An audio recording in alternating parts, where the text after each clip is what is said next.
Entonces, ya metiéndonos con nuestra obra, eh, lo primero que vamos a ver es un video, ya leímos la obra, entonces como una reunión que tuvimos, ¿no?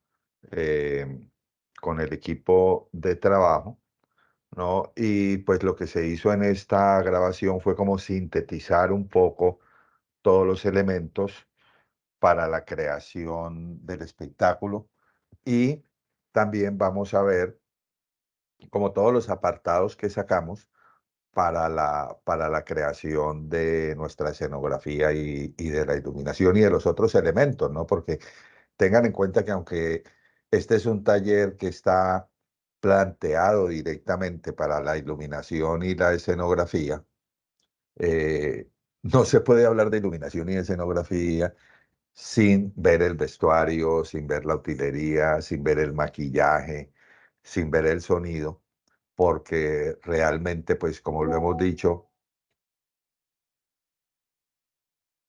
eh, alguien allí me puso algo, Gustavo creo, de que estaba grabado, pues vamos a ver, no sé, me da como un bajón con el tema, pero bueno, ya pues no sé, no sé qué se puede hacer. Pero bueno, entonces estaba hablando de que para poder hablar de la escenografía, por supuesto, hay que hablar, así como se habla de la actuación, que no puede ir el concepto plástico por un lado y la interpretación por otro, porque, porque no, pues porque no tiene sentido, sobre todo porque va a quedar chueca la cosa, ¿no? En todos los ejemplos que nosotros hemos visto, pues se ve una armonía entre entre la propuesta plástica y la propuesta de los actores, ¿no? La actuación. Y realmente, pues ese es el objetivo, porque a mí no me sirve de nada que la gente diga que escenografía tan bonita, que uno puede lograr crear unos niveles eh, plásticos muy interesantes, pero no sirve de nada si eso va por un lado y la obra, la actuación va por otra, la intención dramática no se desarrolla en toda su potencialidad, si es así. Entonces, eh, este video, que son como 20 minutos, pues más o menos sintetiza cosas que tienen que ver con la obra, con el texto y con desarrollo previo que apuntan hacia la dramaturgia de la obra.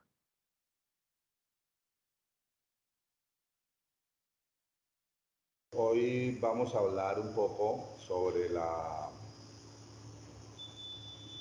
propuesta de la obra, ¿no? Sobre el análisis de las escenas. Eh, ya pues cada uno de ustedes se ha leído la obra, ya hemos tenido las conversaciones previas sobre la exposición de cada personaje. Entonces hoy lo que vamos a hacer a partir de un análisis que hicimos con María, se los vamos a compartir a ustedes respecto a lo que pasa en cada escena. Entonces, bueno, vamos a recordar, la obra se compone de 4 escenas, en donde en la primera escena, que es el testimonio de Joel Kidman Jr., ¿no? Entonces tenemos la presentación del personaje y al mismo tiempo él introduce a sus padres y un contexto en donde viven, la situación que está viviendo en el momento presente de la obra, que, ojo, ya nos vamos a dar cuenta que la obra tiene muchos presentes, tiene una relación espaciotemporal bastante particular. Pero bueno, entonces, en esta primera escena es la presentación de Junior, es en un espacio anodino inicialmente, ¿no? Y luego, pues, se dirige a la estación del tren y desde allí, pues, cuenta su versión del asesinato.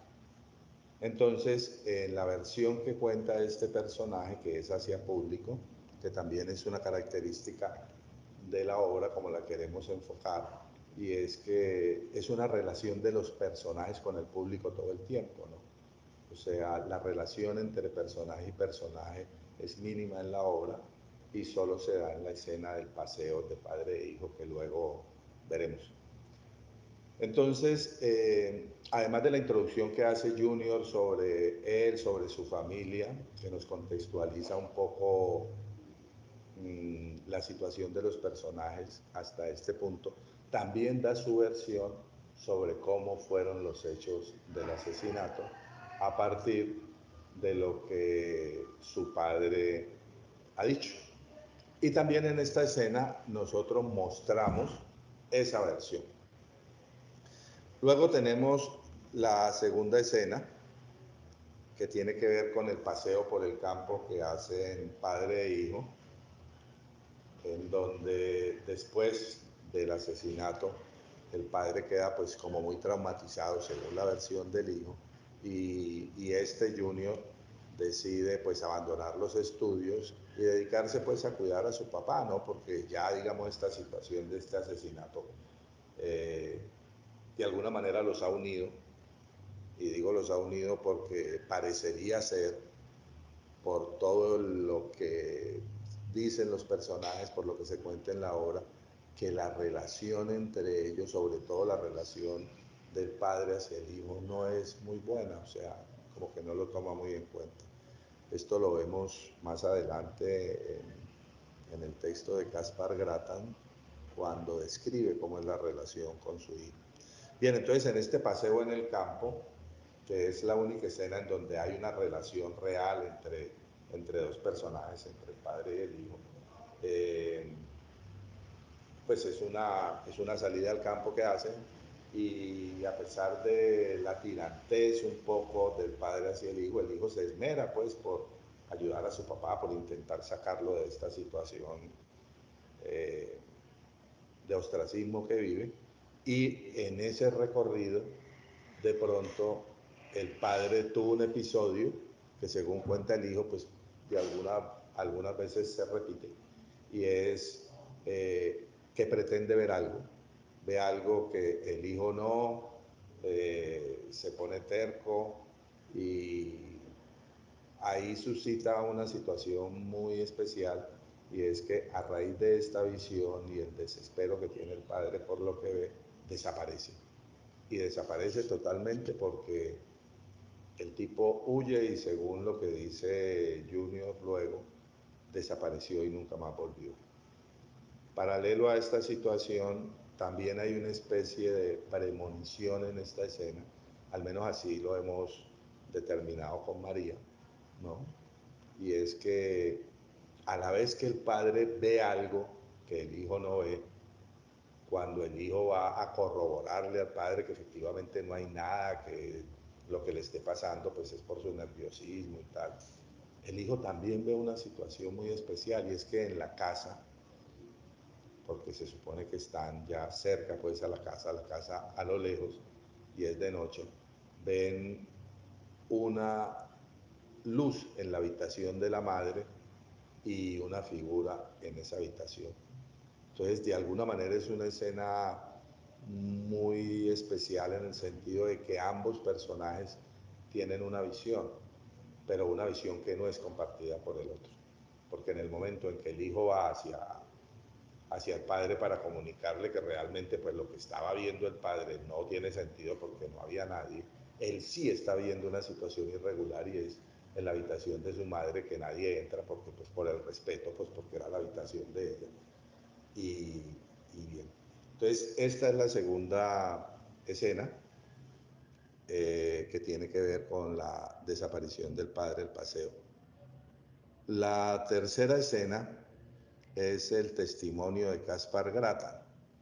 Entonces, aquí aparece una situación temporal bien especial, y es que 20 años después de todos los sucesos, aparece un personaje que es una especie de ermitaño que vive en un espacio anodino, absolutamente barbado, desarreglado, con el pelo largo, y vive una situación de entierro, y por la forma como habla, que son como incoherencias, uno se va dando cuenta que es un personaje que tiene que ver con estos hechos que previamente hemos visto, ¿no? y que tiene que ver, y dice pues que se llama Caspar Gratan, que él mismo se puso el nombre. Parecería que está un poco loco porque pues como que no recuerda su nombre anterior, porque no se trata de ocultar el nombre por un motivo, ¿no? Es que no lo recuerda y se lo puso. Y por su relato nos damos cuenta de que el tipo es el padre, o sea, Joel Hitman, de hace 20 años. Y que pues efectivamente toda la situación que ocurrió del asesinato de su mujer le afectó gravemente y lo llevó a un estado casi como de locura, en donde repite constantemente como una pesadilla y como un castigo por lo que dice en su texto, eh, las situaciones que ocurrieron. Y ahora, 20 años después, se lo plantea de una manera muy especial porque esos textos, esos recuerdos, lo ponen en un estado tremendo, terrible y lo hace confesar y es la primera vez que nos damos cuenta de que él efectivamente fue el asesino de su mujer por una situación de celos, por por una situación horrible que vivía, porque pues según el montaje, pues la mujer no le había dado ningún tipo de pistas, no María, no le había dado motivos para esta situación, pero bueno, él ahí confiesa que la mató y al mismo tiempo esta situación, esta escena, que es la tercera escena, la escena de Caspar Grata, es como el momento en que se presenta la escena, es como la última vez que el personaje eh, repite esta locura que vive, esta situación, porque plantea pues que es una pena lo que está viviendo, es un castigo, pero que ya es la última vez y de Sí, alguna es que, manera es mira, como un suicidio, ¿no? aquí en esta digamos, escena, que es el testimonio de Gaspar, está primero la reflexión de Gaspar desde un espacio del encierro y la confesión y recreación del asesinato, que es la segunda recreación del asesinato tal cual fue, y la vida miserable de Gaspar desde de un espacio de encierro, y la cuarta sería la visión de la carretera iluminada por la luna. Se recrea la escena de la visión y el encierro de nuevo, ¿no? Desde un espacio del encierro, ¿sí? Como Sí, sí, o sea, él cinco sí, momentos. tiene dos situaciones que lo atormentan muchísimo y es la situación del asesinato en sí, ¿no? De ese invento que le dijo a la mujer que se iba a hacer negocios a Nashville, pero que volvió por la noche y regresando, pues creyó ver una sombra, que obviamente era la sombra del amante de la mujer, y realmente pues esa sombra es lo que le motiva pues en su paranoia, en su situación de subir al cuarto y asesinar a la mujer. También hay una cosa importante y es que después de 20 años de contarse esa historia, parece ser que ya no está seguro de que realmente hubo una sombra, porque lo dice. Entonces eso es algo que lo atormenta más, porque es como decir, maté a mi mujer, me metí en esta vida después de ser un tipo próspero con una familia pues muy buena, por nada, por una situación que no tiene sentido. Y la otra, pues es ese paseo que acabamos de ver la escena anterior, en donde sale con el hijo y lo que realmente, pues, él vio, según lo que nos cuenta aquí, fue el fantasma de su mujer que se le apareció y lo aterra. Y lo aterra no tanto porque sea una aparición en donde el fantasma le viene a reclamar sobre el asesinato, sino todo lo contrario, porque hay bondad en sus ojos, porque hay dulzura, y entonces esta situación pues coge al personaje y lo mete en una situación de contradicción consigo mismo muy grande, y al final pues queda una situación abierta y es que el tipo se suicida, busca la muerte, en fin. Hasta ahí lo planteamos, ya veremos en el montaje qué nos da. Y por último tenemos el testimonio de la difunta Julia Hickman desde la muerte, en donde la escena tiene una doble funcionalidad. Por un lado contar desde la muerte realmente cómo este fantasma, cómo esta mujer, que nunca se dio cuenta que quien la asesinó fue su esposo, realmente lo único que ella quiere es recuperar a su familia. Ella se la ha pasado también, creo que 20 años, ¿no? Vagando por las casas, vagando por los alrededores, viéndolos a su esposo y a su hijo, pero sin relacionarse con ellos hasta esta noche, en Es que donde esta se da la es escena. como otra visión, una de las tres visiones que hay, o versión, digamos, Sí. que cada uno tiene de los hechos, que es la primera, la de él. Sí, pero esta no es una versión, esta fue la que pasó. Esta fue la real, es la Esta que él fue. cuenta. No, ambas. Y esta sucedió, pero la diferencia es que la mujer no se da cuenta quién fue el No, asesino. claro, porque era de noche, porque el asesinato ocurrió en la oscuridad, ¿no? En realidad la versión, digamos, de los hechos es la que él cuenta en su momento de arrepentimiento o de culpa, o que ha expiado su culpa ya en este punto ya. No, y esta la complementa, o sea, él cuenta y dice, la maté, o sea, no más. Y aquí la fantasma lo que hace es narrar la situación que ella vivió previa a su muerte. Entonces ya nosotros, la propuesta nuestra es recrearla, ¿para qué? Para contrastar la visión inicial, que era la visión que quedó, la oficial que quedó tanto para el hijo como para el juez, para todo el mundo. Y a lo último, la idea nuestra es mostrar realmente la visión de Julia Hickman hasta el momento de la muerte. Y la complementamos con lo que dijo el marido. Entonces realmente pues en el montaje lo que vamos a mostrar es eso. Entonces acá esta escena pues tiene una doble situación, y es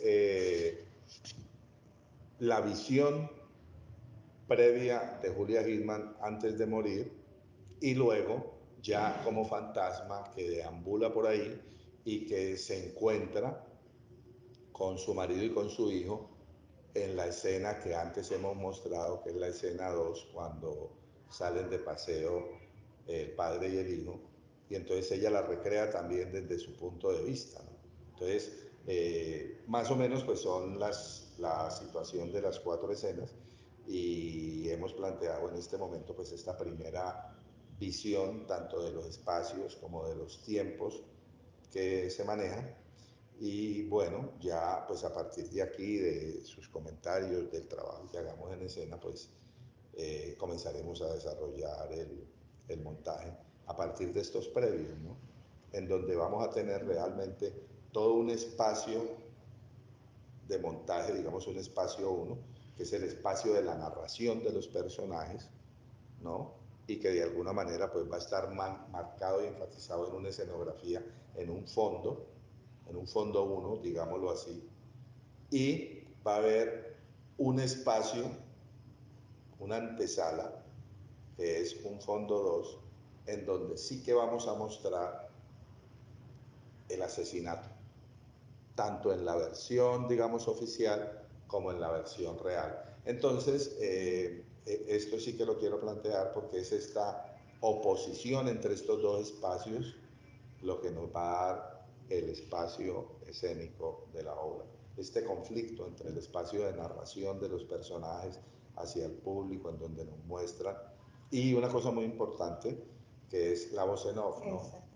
Como cada personaje tiene una descripción en off de la situación e inmediatamente entra, digamos, con su voz natural.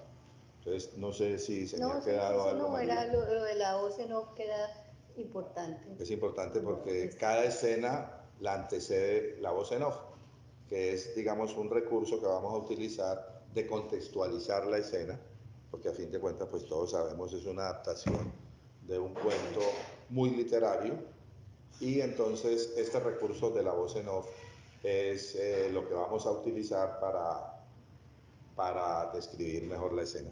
Entonces, nada, yo creo que desde nuestra parte pues es un poco como el análisis inicial que hemos hecho, y ya pues la idea es ustedes cómo han visto los personajes, qué opinan sobre esto, y a partir de allí, de esto, pues comenzaremos ya el trabajo de los ensayos, ¿no? Obviamente seguiremos ahondando un poco más para desarrollar un poco las situaciones, eh, ayudarles en la construcción de los personajes iniciales. Y bueno, ahora sí tienen la palabra ustedes. Bueno, mi personaje es Joel Hitman Jr., ¿cierto? Este personaje es un hombre, es un hijo, es un señor, ¿cierto? En diferentes épocas. Y estas épocas fueron marcadas por un acontecimiento familiar, ¿cierto? Que provoca la caída de la familia Hitman, ¿cierto? Primero, el primer acontecimiento, pues, la misteriosa muerte de su madre, de una manera, pues, tan trágica y tan dolorosa. Y después también la misteriosa desaparición de su padre, ¿cierto? Lo cual, pues, provocó que abandonara los estudios. Al principio empezó a cuidar a su padre, que cayó como en un enajenamiento terrible, terrible. Entonces cambió totalmente su vida. Era una persona, digamos, próspera, estudiaba en Yale, ¿cierto? Disfrutaba de la vida, de su juventud, ¿cierto? Pero pues a la edad de 19 años todo cambió, ¿sí? Toda esa cotidianidad, ese lujo, esa pompa, pues de alguna manera perdió importancia, ¿sí? Este hombre ha podido llegar a la vejez sin siquiera poder levantar nuevamente otra familia, porque esos rezagos de esta familia todavía están inmersos en él, ¿sí? Todo ese misterio todavía está inmerso en él, y es algo que no ha podido develar, que es algo que lo persigue hasta, digamos, este momento de su vida, de su adultez, donde él, a pesar de las riquezas, porque pues él mantuvo sus riquezas, pero la felicidad no, la felicidad se perdió completamente. Yo interpreto al personaje Joel Hitman, que más adelante se va a hacer llamar Caspar Grata. Este personaje, digamos, crea un plan porque empieza a desconfiar de su mujer, viaja mucho, entonces cree que durante esos viajes empieza a pensar que de pronto su mujer se puede encontrar con alguien, porque es una mujer joven, bella, ¿sí? Tiene todo. Entonces, esa desconfianza lo hace crear un plan que se le desborda, ¿sí? Porque cuando regresa le dice a su mujer que va a llegar en un horario y en una fecha en el cual él llega un día antes. Y en ese momento él ve una sombra, ¿sí? Y él se llena de muchos celos, de mucha rabia, y ya, se siente que toda su vida es humillada y comete este crimen, ¿sí? Esta rabia, estos celos tan intensos lo hacen cometer ese crimen, que creo que él no esperaba llegar. Él esperaba, no sé, se imaginaba otra cosa, pero bueno, ese plan se le desborda, ¿sí? Y lo lleva a cometer ese crimen. Luego le ocurre otro hecho, y es que, digamos, tiempo después se le aparece el fantasma de su mujer. Entonces, pues, el tipo ya entra en otra etapa, porque ya entra en una depresión por ese plan que se le había desbordado, y ahora se le aparece el fantasma de su mujer, quien lo mira como con otros ojos, como que no es de un reproche ni que lo está juzgando, sino como que no sabe qué sucedió, como que lo extraña, en fin. Esto a él lo impacta demasiado, y pues a cualquier persona lo impactaría, pues, que se le apareciera un ser querido, un ser amado, y de esa manera. Entonces, pues ya son suficientes como las cosas para que este hombre entre en un estado de locura, ¿sí? Y decide finalmente huir y olvidar su pasado y todo el tiempo, durante 20 años trata de huirle a eso, huirle a ese pasado y llevar y crear su propia condena. Él mismo se ha condenado y pues bueno, en algún momento ya no puede más con ese peso y decide confesarlo. En el momento en el que ya decide no cargar más con eso y no llevar más eso en su vida, no terminar con su vida también. Entonces son varias cosas que le van sucediendo a este personaje y hasta entrar en ese estado que lo llevan a los límites de la locura y a terminar con su propia vida. Sí, es lo que yo visualizo de este personaje. Yo voy a interpretar a Julia Hitman muerta. Y mi compañera Adriana va a interpretar a Julia Hitman viva. A ver, este personaje es una mujer bella, muy entregada a su familia, a su hijo específicamente. No, también ama, adora mucho a su esposo, pues hay que tener en cuenta que estamos en una época en la que la mujer pues es un poco sumisa de alguna manera, entonces ella pues que no tenemos voz y voto en esa época y pues adora con todas sus fuerzas a estos hombres de la casa. A ver, esta mujer es víctima de todo este suceso trágico que vemos en la obra. Ya nos damos cuenta en la escena de Gaspar Gatan que esta imagen o esta figura que él pudo haber visto que puede que no haya sido una persona humana esa figura, entonces como ver que todo eso está básicamente en la cabeza de este personaje y que te maten y que mueras estrangulada por unos celos enfermizos es una situación muy compleja, ¿no? Entonces esta mujer es realmente víctima de estos celos.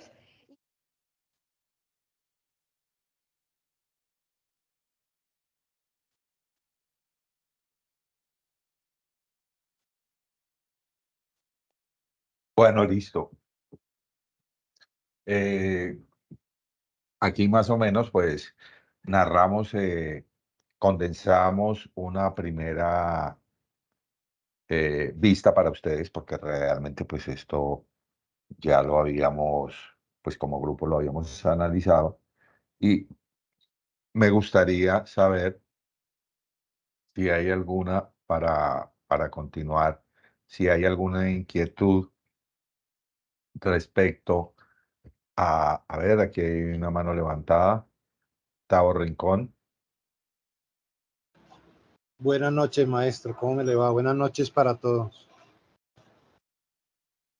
Hola, Tavo. ¿Sí me escuchan? ¿Me escuchas? ¿Me escuchan o no? Ah.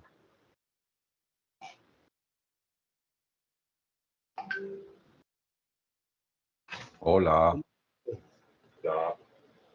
¿Me escuchan o no? Sí se te escucha. Sí, ok, listo. Es que, bueno, permítame Tavo yo. levantó la mano.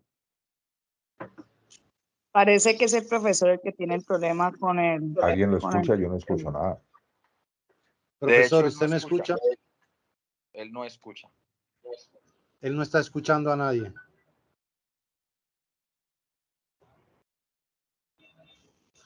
Aló. No sé qué pasa. Alberto está intentando hablar también, creo. Sí, pero tú no escuchas. ¿Será que tienes apagado el... Todos escuchamos a él, sí, pero él no nos escucha. No sé qué ocurre. Gustavo aparece aquí con el micrófono cerrado. Seguramente es eso. Hola, otra vez. Profe, usted no nos está escuchando, ¿cierto? No, él no escucha, muchachos. Ya le escribí por el grupo de WhatsApp. Sí, él ¿Alguien nos más está... puede hablar? Lo digo porque no sé si el problema es de Tavo o es mío. A ver, ¿me escuchas? Mauricio. Yo escucho a los que están hablando, a los que han hablado. Sí, pero el Y al profesor no, profe, pero él no nos escucha a nosotros. Joder, no escucho él nada. debe tener apagado Profesor, el usted no. Sí, Pues Alberto parece que está hablando. Yo no escucho nada. el Voy a ver parlante. qué pasa. Porque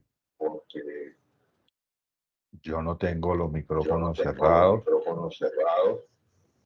A ver, voy a silenciar a todos. Y luego intentaré abrirlos. Pero en este momento ustedes me están escuchando. A Tao sí se le escucha. Bueno, Y al profesor también. que sale aquí en primer plano me dice que sí. Pues la verdad, no tengo ni idea qué está ocurriendo, porque al principio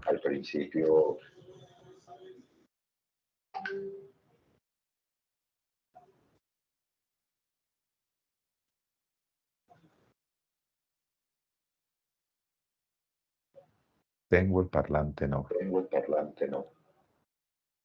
A ver, veo la configuración, un segundo.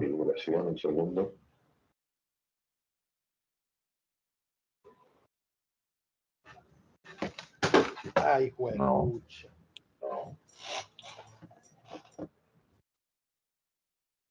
A ver, ¿me oyes?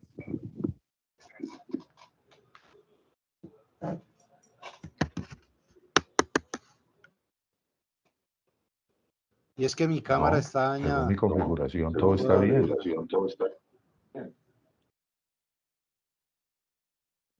A ver ahora. Ahora, Profe, buenas noches.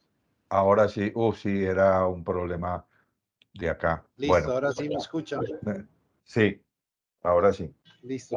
Me disculpa, pero tengo la cámara del PC dañada y no me quiere funcionar.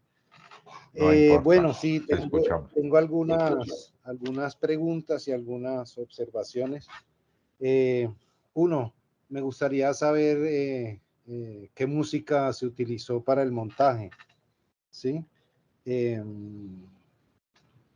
Habla usted de muchos presentes y de unas relaciones espaciotemporales confusas.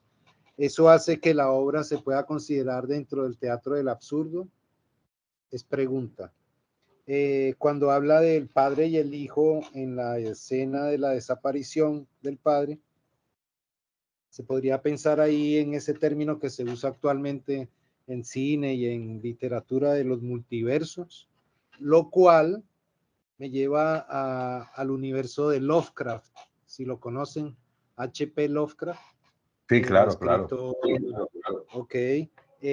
De ahí me lleva a ese universo porque digamos que Caspar Gratan para mí es como ejemplifica ese relato Lovecraftiano del olvido, de que no recuerdo, de que parece que fue una alucinación, no sé si es cierto. Es como ese, siempre los personajes de Lovecraft tienen esa duda que viene de ese olvido y de eso ominoso, que es algo que ellos parece que conocen, que al parecer sí está en su recuerdo, pero que les causa un malestar tal que no lo pueden recordar. Es como parte del terror psicológico y de lo que en psicoanálisis, digamos, se llamaría la neurosis en el individuo, ¿no? Y ese momento de ruptura en la escena de la desaparición y de luego retornar 20 años después siendo otra persona, sí, da como una traza de alguna enfermedad mental o algo así. Entonces, son como cosas que se me vienen a la mente a partir de de la presentación de los personajes y de mi lectura propia, ¿no? Eso, esas cosas quería poner ahí Sí, en el tablero. pues mira que yo no había visto, yo en una época era, bueno, me leí todo lo de Lovecraft y de alguna manera esta literatura fantástica me ha gustado mucho y realmente nunca lo había relacionado, pero sí creo que tenés razón, ¿no? Porque ese vacío en él, ¿no? Porque uno no dice, él se cambió el nombre porque tiene miedo que lo reconozcan y, y que lo identifiquen, pues no, porque realmente nadie lo está buscando ni nada, es como esa paranoia en la cual se metió solo por los remordimientos. En fin, o sea, sí, yo creo que tiene algo que ver con eso, ¿no? Sobre todo con este sobre universo todo con este de Lovecraft, universo de Lovecraft, en en donde, donde, en donde uy, no sé qué pasa, ahora uy, no sé me qué pasa escucho ahora, yo mismo, me escucho yo mismo. en donde se crea una situación absolutamente eh, extraña, bizarra, ¿no? Porque es su propia culpa, porque nosotros nunca, y no importa, o sea, Elio Fernández nos decía hace mucho tiempo, uno no tiene por qué saberlo todo, ¿no? Sobre el personaje, por ejemplo, porque él en la escena es el último día en donde él ese suplicio está recordando durante 20 años lo que pasó y en la escena él se va como hacia la luz, como que se suicida, como que se muere, pero lo que tenemos claro es que ese es el último día en donde Caspar Gratan, no Joel Hitman, porque Joel Hitman quedó, digamos, en el pasado, Caspar Gratan como que se libera de ese suplicio. Entonces sí creo que hay toda una situación ahí un poco rara, ¿no? Que en tu caso pues lo relacionas con el mundo de Lovecraft y sí, puede ser.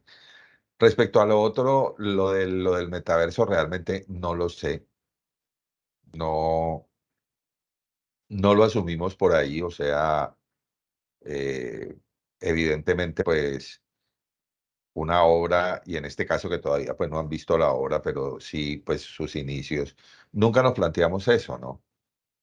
Eh, Nos planteamos el hecho de, por un lado, considero que es un excelente cuento, ¿no? Que sí tiene que ver con todo ese mundo de escritores de finales de siglo, que Lovecraft anda por ahí, creo que es Lovecraft es un poco posterior, Poe es un poco anterior, ¿no? Y muchos otros que se aventuraron en esta literatura fantástica. Respecto a la música, sí hubo una música, ¿no?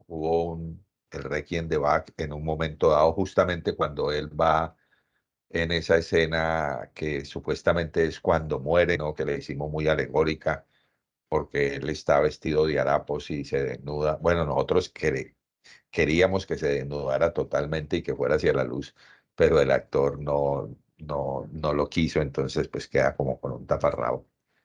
Pero ahí se utilizó esa música.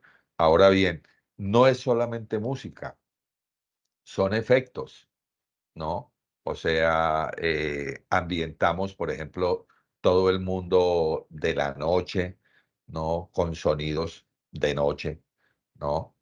El mismo tiempo, lo que se explicó ahí en la grabación, hay una dualidad en los textos, unos que son voz en off, ¿no? Que ya te crean una cortina acústica especial, así lo dice el actor, no solamente por la información que da, sino por el mismo sonido envolvente, ¿no? Por el cómo llega esa información al espectador. Y también hicimos grabaciones, ¿no? Porque hay un momento que es cuando nos damos cuenta que la escena, el espacio, el cuarto de la mujer está en un segundo piso y eso se muestra por una grabación que hicimos, ¿no? De alguien subiendo las escaleras, como lo dice el texto, ¿no? Que en dos ocasiones la mujer escucha, porque las escaleras son de madera, pues el crujido de la madera, entonces cuando ya va a llegar a la puerta, se devuelve y ella descansa, pero luego dice, pero esta vez sí subió este hombre con una intención muy firme, abrió la puerta y ahí es cuando muere. Entonces, la importancia del sonido para la creación de las atmósferas y del espacio escénico es crucial en este caso, ¿no? Entonces, eso es lo que te puedo decir al respecto sobre tus inquietudes. ¿Alguna otra persona?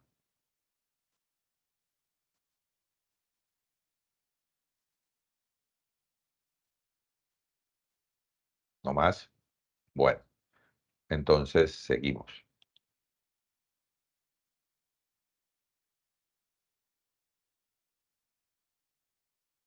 Bien, entonces podemos destacar estos apuntes para la idea dramatúrgica inicial, ¿no? Se propone una obra que cuenta un terrible secreto familiar, el asesinato de Julie Hitman. Eso es lo primero. Segundo, cada personaje tiene una visión de los hechos y nunca coinciden en sus relatos, entre ellos, ¿no? Solo el espectador, a partir de lo que va contando cada uno, se va creando una idea de lo que realmente pasó. Salvo una escena, la obra transcurre de noche. Tenemos dos niveles de fantasmas. El de la madre asesinada, que es, digamos, el personaje que cierra la obra, y la sombra que aparece en la ventana,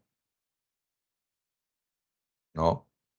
Que es una sombra que ve el hijo en el momento en la segunda, perdón, en la tercera, sí, en la segunda escena, en donde es una escena que se repite al final. Lo que pasa es que, aunque es una escena, pues que la montamos exactamente igual, el sentido es muy distinto, ¿no? La información que se da en ella eh, devela, pues, las dos visiones, ¿no? La visión del padre y el hijo que salen a hacer una caminata nocturna, pues, para que el viejo salga y con la intención, pues, de que salga de ese ostracismo, y la volvemos a repetir al final, pero desde el punto de vista del fantasma, ¿no?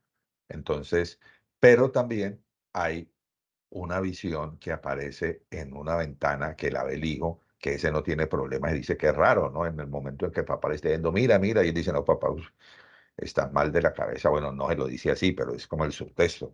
Aquí no hay nadie.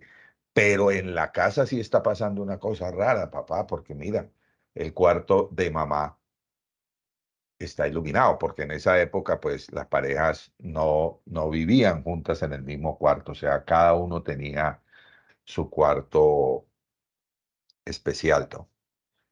Eh, la casa en sí misma tiene un misterio. O sea, estos son como los, digámoslo así, entre comillas, los cuentos que como creadores nos hemos ido echando para poder ir creando esta imagen poética, esta imagen dramatúrgica que tiene que ver con ya las interpretaciones del texto, las posibilidades espaciales y que a la postre pues nos van a dar las alternativas escenográficas. También tenemos otro punto y es que el padre, además de sus celos enfermizos, tiene problemas con el hijo. O sea, desde el principio, y eso lo remarcamos en una escenita que nos inventamos, que es como una fotografía familiar. O sea, el papá tiene su raye, desde luego, porque si no lo tiene, pues la obra sería otra. Por otro lado, se pretende ambientar la época de la obra, finales del siglo XIX. El manejo temporal de la obra es especial, o sea, no hay una temporalidad, no hay secuencial, sino todo lo contrario, ¿no? La historia vuelve y se cuenta, y cada vez de una manera diferente. Y por último, en este caso, pues la culpabilidad del padre en los sucesos que determinan la obra, ¿no? Y que solamente lo sabe él y el público, porque tanto el fantasma, tanto su madre como el hijo, ellos pues nunca supieron qué fue lo que pasó. Bien, entonces, siguiendo sobre el tema de la imagen poética de la obra, que es obviamente parte de la idea dramatúrgica, la obra se cuenta en 4 escenas. Cada escena es el testimonio público de cada personaje respecto a 2 hechos: el asesinato de la madre y la visión del padre el día del paseo. O sea, en ese día en que salieron los 2 a pasear y que el espectador, digamos, en la segunda escena, la primera vez que salen, no entiende mucho lo que pasa. Lo que sí le queda claro al espectador es que el hijo, que no tiene problemas psicológicos, sí ve que en la casa se prende una luz en la ventana de la mamá. O sea, eso le queda claro. Luego, salvo la escena inicial de la fotografía familiar, la obra transcurre de noche. Ahí le dimos un ambiente que de alguna manera está planteado en el cuento, pero que nosotros, digamos, como una intención ya del montaje, darle como ese ambiente lúgubre, como ese ambiente nocturno, como ese ambiente en tonos fríos, ¿no? Entonces, todos estos elementos nos van eh, apuntando no solamente hacia la escenografía, que es lo que nos determina en este momento, sino al montaje en sí, porque esa atmósfera, ese ambiente, también, pues, tanto para la actuación como para todo, ¿no? La obra se cuenta de un tirón, es decir, no hay apagones ni nada que interrumpa el ritmo. Los elementos escenográficos que dan sentido a los diferentes espacios de la narración tienen que resolverse de una manera eh, que vaya acorde con un ritmo parejo, que vaya aumentando. O sea, no hay apagones o esperas para cambiar un elemento, no. La obra se tiene que contar de un solo tirón, como cuando uno está leyendo el cuento. La sorpresa en ir descubriendo las imágenes y espacios de la narración debe alimentar las expectativas del espectador hasta el final. Es decir, la temática en sí ya habla de de diferentes versiones de un asesinato, ¿no? Pero a pesar de que en la escena 3, cuando Caspar Gratan, el espectador se da cuenta que realmente este tipo mató a la mujer por unos celos infundados, ahí no termina la cosa, ¿no? Que normalmente uno diría, al final se entera, no, porque igual tenemos una sorpresa en la 4ª escena, y es volver a la escena del paseo, es decir, a la segunda, y entender qué fue lo que vio el marido, ¿no? Porque en la escena segunda, el marido queda como, sí, que tiene problemas psicológicos y no se sabe por qué está, dice, mira ahí, mira, mira, hijo, mira, mira, y no se ve nada. En la 4ª escena sí le mostramos al espectador qué fue lo que realmente pasó. Y con esa escena, pues, se desarrolla el personaje de Julie Fantasma. Por otro lado, tenemos que el espacio de Caspar Gratan es un espacio que une las versiones y determina el descubrimiento de los hechos por la culpa. Lo que dije anteriormente, ¿no? Aunque digamos lo que se podría llamar el clímax no está en esa escena, pero sí es la escena que a nivel de información para el espectador le queda claro realmente qué fue lo que pasó con todos los personajes. Comenzando 20 años después con Joel Hitman padre, que se cambió el nombre y en la situación a la que llegó en la vida, ¿no? En esta especie, a veces no imaginábamos que era como una gruta, como una caverna, en fin, como un ermitaño. Bien, se debe ambientar en la época sugerida por el autor. Esa fue otra determinante que se decidió. Y por último, el espacio de narración de los personajes a público debe alternar con el espacio de los hechos, la versión inicial y la versión real, que ya es más bien como del estilo narrativo, ¿no? De los actores. Los actores, sobre todo al principio, el hijo, Joel Jr., se dirige al público, le cuenta directamente, o sea, no hay una cuarta pared, ¿no? Al final la fantasma interpreta sus acciones en la escena, pero también se dirige a público. Entonces, digamos que todas estas fueron como características que le fuimos dando, que no necesariamente que estaban en la obra, otras sí estaban insinuadas y otras, pues hombre, uno le va creando como esa metarealidad para que, como lo hemos dicho, la dramaturgia sirva como un hilo conductor, ¿no? Para el montaje en general, pero también para el trabajo particular de cada creador. Bien, en cuanto a la idea escenográfica, ¿no? Que ya se va desprendiendo de todo esto que hemos visto hasta ahora, podemos decir que el espacio escénico de la obra se plantea en dos niveles. Un espacio para el presente de la narración de cada personaje y un espacio único del cuarto con las dos versiones de los hechos, ¿no? Esto, por ejemplo, ya es como la conceptualización del espacio escénico.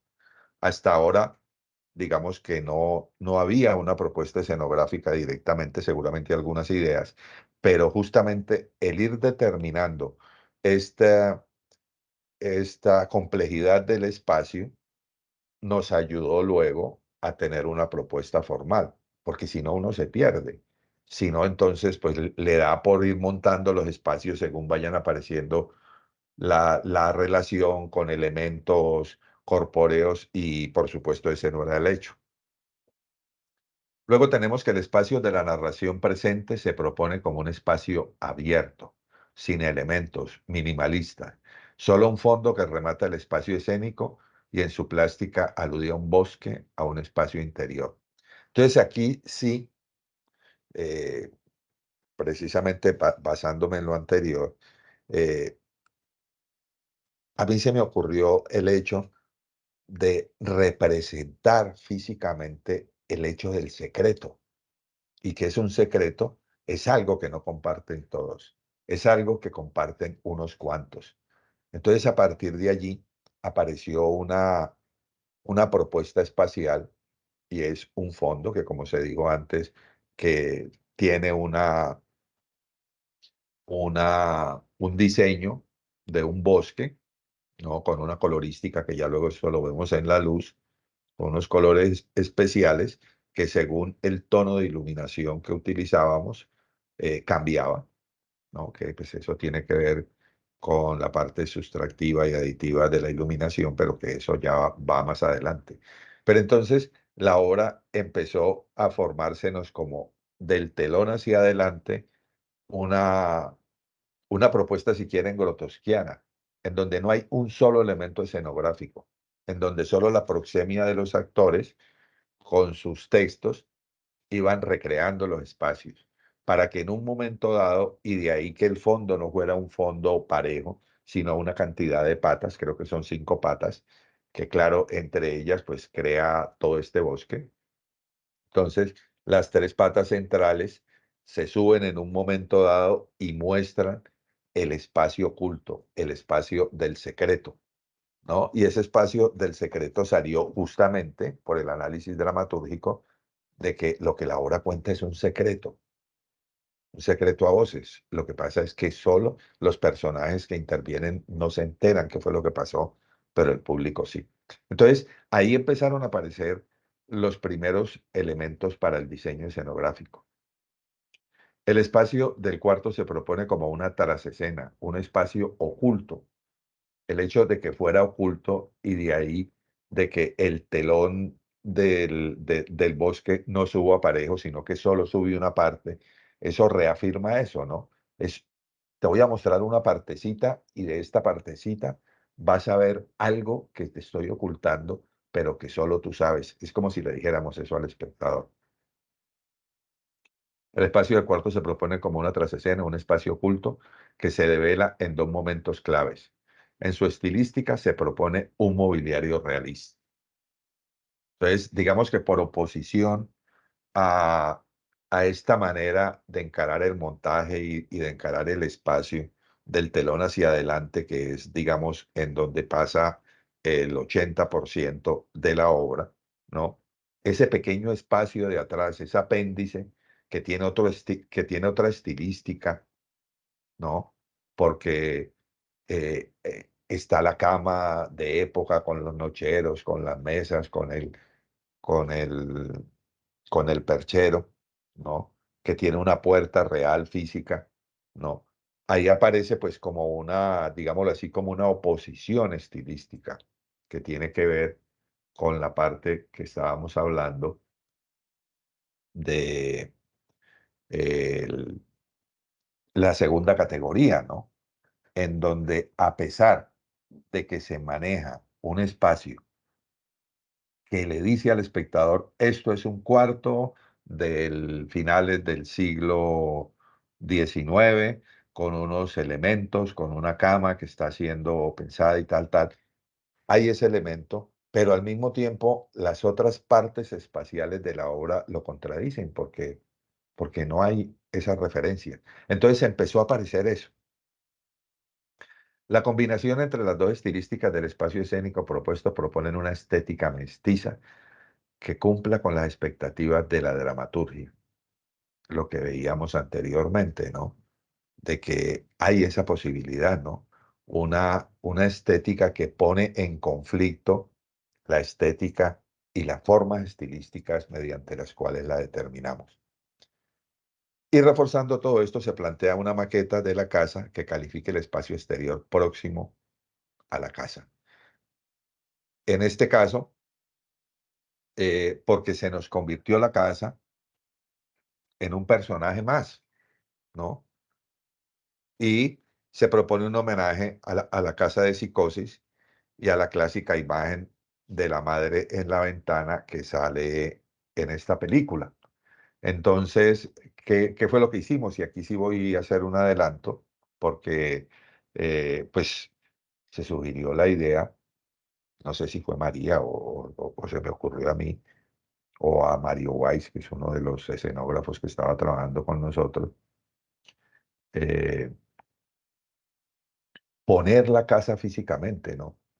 Entonces, nuestro telón de fondo hecho por Patas comenzó a tener una cantidad de determinantes y una de ellas era de que en una parte fuera hecho con un tul y con un truco de iluminación que es muy sencillo, o sea, con una tela muy finita, ¿no? Al iluminarla por delante, pues no trasluce nada, pero si hay una luz por detrás, posterior, deja entrever.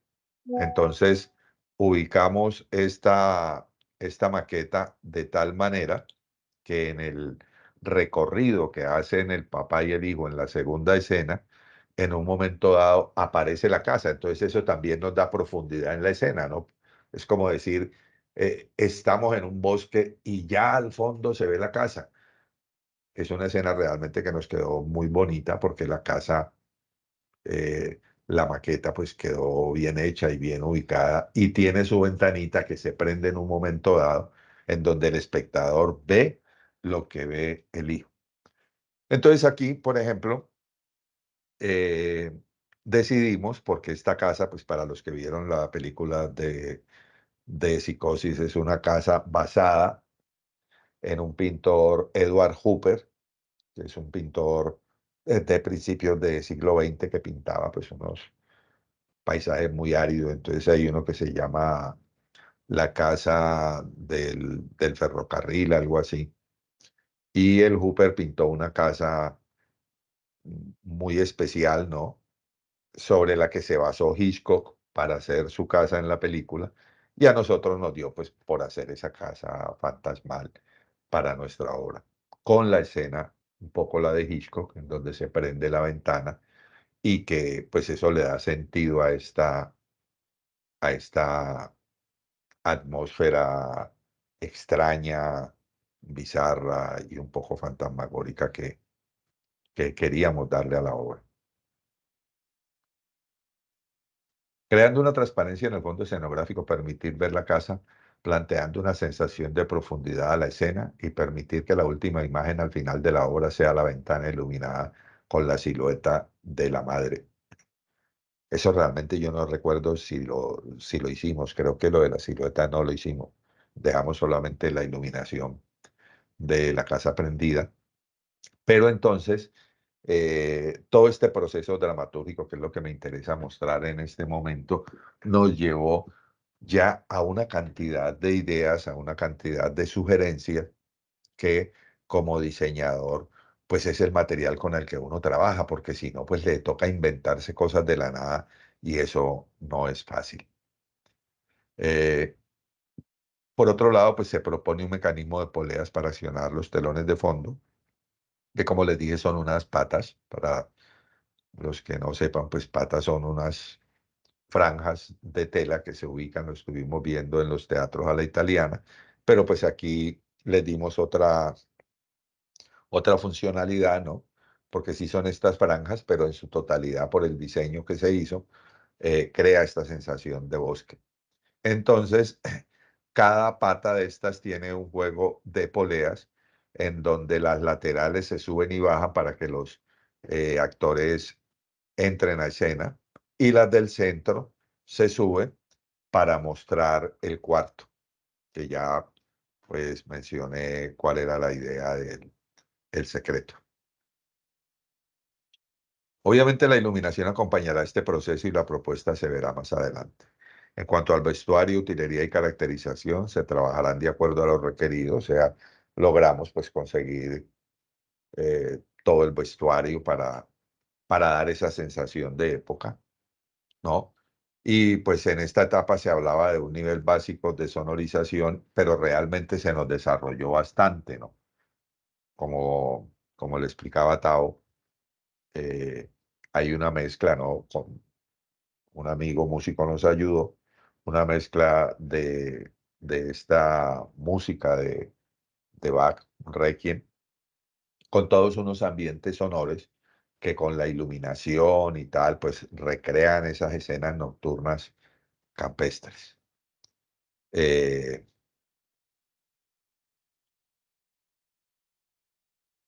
bueno, aquí terminamos esta etapa que tiene que ver, digamos, con este primer encuentro dramatúrgico y con el acercamiento a partir. Vale, vamos, Alberto.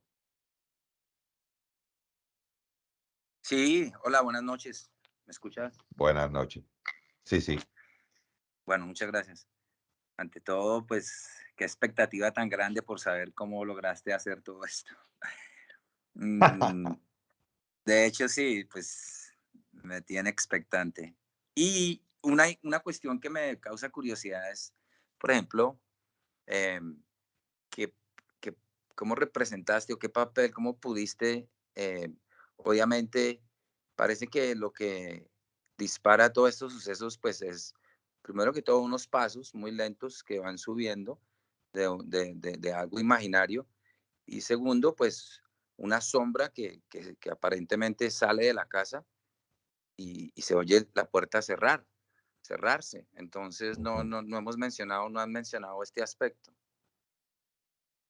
No, Me mira que parece no que es el hubo que necesidad. dispara todo. Sí, pero mira que eso se queda, sobre todo lo de la sombra, se queda, es como pasó en la imaginación de Joel Hitman. Es decir, perfectamente uno podía haber puesto un sonido de una puerta que chirría y tal, pero si te das cuenta, eso nunca pasó. Eso pasó en Y la los pasos, imaginación del tipo, o sea, los pasos y los sí, pasos, los pasos sí, los pasos lo grabamos. pero no los pasos de Nosotros, Joel, sino los pasos de lentos de un animal, como algo que estaba subiendo primero. ya, pues mira que eso hace parte del mundo de Lovecraft que El hablaba misterio. Tao, porque lo dejamos así, o sea, realmente la mujer no se sabe si fue en su paranoia, en su miedo y tal. Ella habla de, de dos personajes, ¿no? Unos que suben duditativos, ¿no? Y casi que llegan hasta arriba y luego se devuelven y sale huyendo. Pero luego escucha unos siguientes pasos, que esos sí son firmes, esos no dudan nada, y abre la Exacto. puerta y que es el marido, ¿no? Entonces, nosotros sí recreamos el, eh, los dobles pasos, los grabamos en una escalera que tenemos aquí de madera, ¿no? Entonces, y ahí pues es la importancia que tiene el sonido, no solamente pues de poner un fondo musical, que si la escena es romántica, pongo un bolerito, no, no, es, es en la narración de ella, no, porque en la primera y en la última escena, bueno, en la de Caspar Gratan también, al principio de cada escena decidimos que hubieran estas voces en off, como un recurso narrativo. Entonces allí ella va narrando en la primera parte de la cuarta escena, ella va narrando todo lo que sentía, ¿no? Y efectivamente los pasos son importantísimos pues para crear la misma atmósfera, la tensión tan grande Ya. que vivió esta mujer Tal eh, vez se me antes hace de por, morir. se me da por pensar que sí, que el estilo del escritor, del autor, ya que era un escritor para la guerra, entonces la paranoia era algo muy, muy, muy presente, ¿no? Entonces tal vez esas imágenes paranoicas de esas imágenes de la sombra y de los pasos que nunca se determina, pues puede de pronto tener un matiz de ese esquizoparanoico en donde la psicología de los personajes, sobre todo de- del principal. O sea, también pensaba si el principal terminaba siendo ella o yo el padre, porque pues en realidad él es el que comete las acciones más importantes. Sí, Pero sí, sí, sí me queda esa idea también del autor como obviamente un corresponsal de guerra metido en la muerte. Entonces usa esas imágenes paranoicas como, me imagino, uno las crea, porque si uno crea algo paranoico en su mente lo ve. Entonces, pues muy interesante eso, muy, muy interesante. Que no puedo esperar ver el resultado. no, no, bueno, sí. Hombre, mira, realmente, pues ese aporte que estás dando es muy valioso porque nunca lo vimos así, ¿me entiendes? O sea, cómo esa situación de guerra, que por supuesto es una situación de zozobra, ¿no? La gente, pues imagínate dándose bala y tenían que dormir. ¿Cómo duerme uno sabiendo que hay otro que puede estar esperando que uno se duerma para pegarle un tiro? Entonces, obviamente eso crea una paranoia y una zozobra impresionante y seguramente esa fue una manera que tuvo Ambrose Bierce de narrar en la historia. No, nosotros lo Sí, asumimos tal cual como lo plantea, ¿no? Porque además es bien eso que me dijo alguna vez Sergio Fernández, me dijo, yo ni siquiera recuerdo por qué estábamos hablando. Él digo, no, no, mira, hay cosas que uno no tiene por qué intentar como creador explicárselo todo, ¿me entendés? O sea, crear esas situaciones, o sea, trabajar con esas situaciones en donde eh, no son explicadas hasta el fondo, también tiene una riqueza que, mira, por ejemplo, en este caso lo que estás hablando, ¿no? Me parece sí. muy interesante. Bueno, Bueno, gracias. vale, a ver si alguien más tiene algún comentario.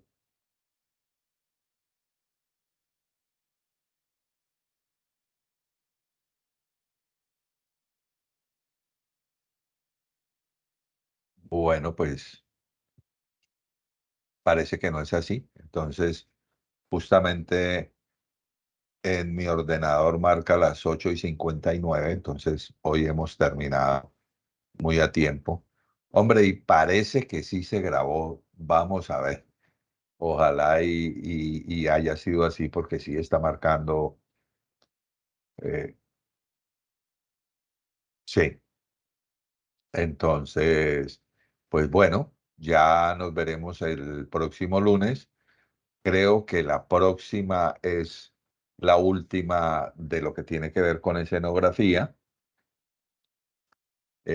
para iniciar el tema de la iluminación, que es muy interesante también.